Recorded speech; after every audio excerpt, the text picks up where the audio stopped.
Assalamualaikum warahmatullahi wabarakatuh. Halo anak-anak, berjumpa lagi dengan saya, Luciana Cahyaning Tias, pada mata pelajaran Geografi. Bagaimana kabarnya hari ini? Apakah masih semangat? Hari ini kita akan belajar tentang bumi sebagai ruang kehidupan. Namun, sebelum kita belajar mengenai bumi sebagai ruang kehidupan, kita terlebih dahulu akan membahas tentang jagat raya dan sistem tata surya. Sebelum kita lanjut ke dalam materi, tahukah kalian gambar apa saja ini? Coba perhatikan. Ya, betul. Di sebelah kiri terdapat gambar sistem galaksi, sedangkan yang di atas itu merupakan gambar matahari. Dan yang di ujung sebelah kanan itu adalah gambar sistem tata surya, sedangkan gambar yang di sebelah kanan itu adalah gambar planet kita, yaitu planet bumi. Tahukah kalian apa itu pengertian jagat raya? Dan apa pula itu pengertian sistem tata surya? Jika kalian belum memahaminya atau kalian belum mengetahuinya, mari simak video berikut ini. Jagat raya adalah ruang yang meluas ke segala arah, sehingga batasnya belum diketahui. Jagat raya disebut juga alam semesta yang terdiri dari ribuan galaksi dan sistem bintang. Nah, sekarang sudah tahu kan apa itu pengertian jagat raya? Artinya, jagat raya itu sangat luas, dan hingga kini belum ada satu orang pun yang bisa memperkirakan seberapa luas dan di mana batas dari jagat raya. Anak-anak, ternyata di dalam jagat raya banyak sekali terdapat benda-benda langit loh. Nah, benda-benda langit tersebut ada galaksi, bintang, sistem tata surya, dan juga planet. Nah, yang pertama yang akan kita bahas adalah galaksi. Galaksi merupakan sistem bintang yang memiliki ukuran sangat besar, tersusun atas bintang-bintang yang jumlahnya tak terhitung banyaknya. Jadi di dalam galaksi ini banyak sekali bintang-bintang yang tidak terhitung jumlahnya. Dan di dalam jagat raya juga terdapat banyak sekali galaksi, tidak hanya satu tetapi ribuan. Nah, ada galaksi apa saja yang ada di dalam jagat raya? Di dalam jagat raya biasanya galaksi yang sering kita kenali itu ada galaksi Milky Way, ada galaksi Andromeda, ada galaksi Magellan, ada galaksi Black Ice, ada galaksi Bima Sakti, dan masih banyak lagi galaksi yang lainnya. Nah, sedangkan planet bumi dan sistem tata surya berada di dalam galaksi Bima Sakti. Setelah kita membahas tentang galaksi, pengertian, dan juga macam-macam galaksi, kita selanjutnya akan membahas tentang bintang dan planet. Apakah kalian tahu apa perbedaan antara bintang dengan planet? Bintang itu merupakan benda langit atau benda yang ada di luar angkasa yang memiliki panas dan cahaya sendiri. Sedangkan planet itu adalah benda angkasa atau benda langit yang tidak bisa memiliki panas dan sinarnya sendiri. Artinya bintang ini adalah benda langit yang bisa mengeluarkan cahaya. Sedangkan planet adalah benda angkasa yang tidak bisa mengeluarkan cahaya. Planet mendapatkan cahaya dari satelit yang cahayanya dipantulkan dari bintang. Bintang yang paling dekat dengan planet kita, Bumi, itu adalah matahari. Setelah membahas perbedaan antara bintang dengan planet, kini tiba saatnya kita akan membahas tentang sistem tata surya. Sistem tata surya ini merupakan salah satu tempat di mana bumi kita berada. Bumi kita beredar, berkeliling, berotasi, dan berevolusi di dalam sistem tata surya ini. Nah, apakah kalian tahu apa itu pengertian tata surya? Tata surya merupakan kumpulan benda-benda langit yang terdiri atas matahari sebagai pusatnya, kemudian ada planet dan jutaan benda-benda langit lainnya yang mengelilingi matahari pada orbitnya masing-masing. Jadi, matahari di sini menjadi pusat dari semua benda-benda langit yang berada di dalam anggota tata surya. Terdapat beberapa teori yang menyatakan proses pembentukan awal mula tata surya. Yang pertama, teori pembentukan tata surya yaitu teori hipotesis nebula. Menurut teori hipotesis nebula, tata surya terbentuk dari matahari yang menyusut dan berputar dengan cepat, sehingga material gas dan es terlontar di sekeliling matahari. Akibat gravitasi dan penurunan suhu, gas-gas tersebut kemudian akan memadat dan membentuk planet yang mengelilingi matahari. Sedangkan teori pembentukan sistem tata surya yang kedua disebut juga dengan teori hipotesis planetesimal. Teori ini menyatakan bahwa terbentuknya sistem tata surya berawal saat matahari telah ada, kemudian berpasangan dengan sebuah bintang dengan jarak yang tidak jauh. Kemudian terjadilah pasang naik yang menyebabkan sebagian massa dari matahari tertarik oleh bintang yang berdekatan dengan matahari tersebut. Kemudian saat bintang tadi menjauh, maka material dari matahari yang terlepas jatuh kembali ke matahari dan akan menjadi planet. Teori yang ketiga disebut dengan teori bintang kembar atau teori ledakan bintang.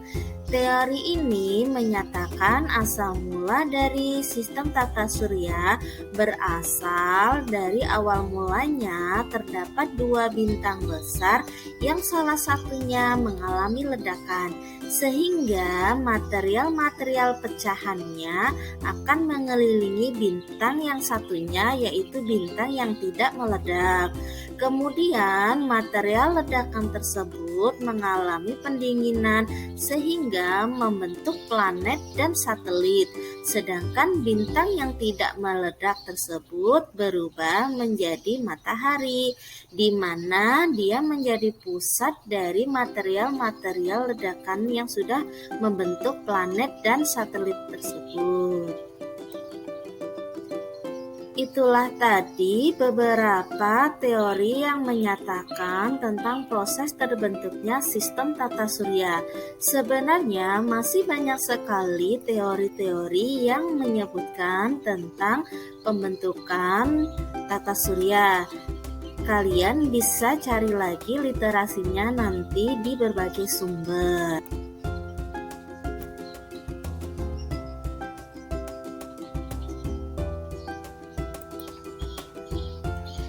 Nah, sekarang kalian coba perhatikan gambar yang ada di layar tersebut. Kalian lihat di situ ada matahari dan juga benda-benda langit lainnya. Semuanya itu disebut dengan anggota tata surya. Anggota tata surya di dalam sistem tata surya yang pertama yaitu ada matahari. Matahari di sini merupakan bintang yang menjadi pusat dari benda-benda langit lainnya seperti planet. Planet yang paling dekat dengan matahari itu adalah Merkurius. Kemudian planet yang kedua di situ adalah Venus. Sedangkan untuk urutan yang ketiga yang berada paling dekat dengan matahari itu adalah planet Bumi, yaitu planet di mana kita tinggal. Selanjutnya ada planet Mars menduduki posisi yang keempat. Posisi yang selanjutnya yaitu urutan yang kelima ada di situ planet Jupiter. Kemudian terdapat setelah Jupiter terdapat planet Saturnus. Setelah Saturnus, urutan yang berikutnya adalah planet Uranus. Dan yang terakhir adalah planet Neptunus. Kenapa saya bilang terakhir sedangkan di situ ada Pluto? Nah, untuk kalian ketahui bahwa planet Pluto saat ini sudah tidak termasuk lagi ke dalam anggota tata surya. Menurut penelitian, planet Pluto sudah terlempar dari peredarannya sehingga dia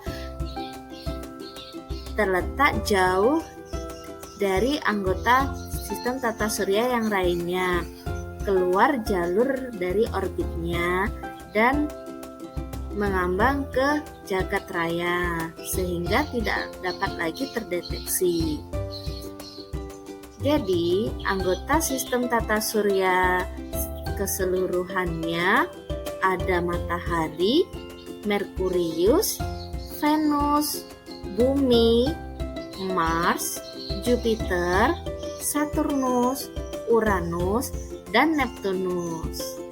Coba kalian perhatikan, planet Jupiter merupakan planet yang memiliki ukuran paling besar di antara planet-planet yang lainnya. Sedangkan kalau kita perhatikan, di situ ada planet Saturnus yang memiliki cincin. Dan kita perhatikan planet Bumi terlihat sangat indah.